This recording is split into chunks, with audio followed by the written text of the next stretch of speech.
Wedge Half Sit Ups. This is a stretch board for the lower leg, and I'm using it as a wedge to help me do a sit-up. You can also use a foam roller, and I'm going to show you both. So with the wedge, you simply place the wedge down on the floor, put the mat over it, sit right in front of it, and it's going to obviously incline your body.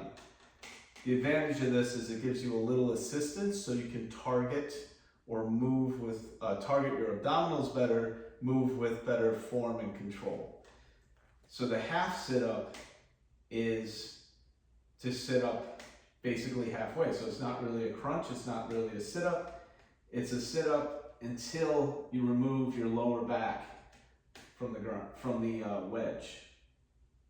That's it. So notice I'm just coming up, remove the lower back, and come back down.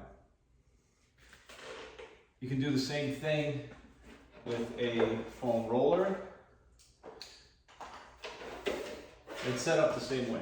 You put it under the mat, it'll help it not roll, basically. You can even, if you want, you can even like roll the mat onto the foam roller, kind of set it up like that. So when you sit back on it, it kind of locks it in place. This is a little more difficult because it only supports your lower back. Make sure you don't hyperextend over this.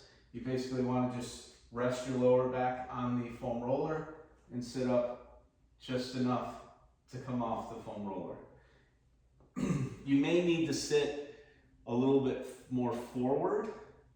It makes the exercise a little more difficult to control, but it prevents, it supports you better so you don't hyperextend.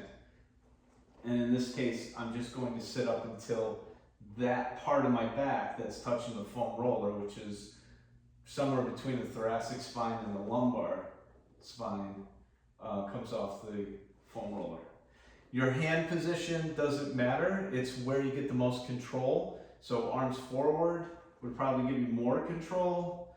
Arms back is going to make it a little more difficult to control the movement. In either case, wherever you put your arms, the shoulder girdle has to be neutral position, in a neutral position. So no protraction. If you find yourself throwing your shoulder blades into protraction or moving that shoulder girdle, your arms are in the wrong position or the exercise is too difficult.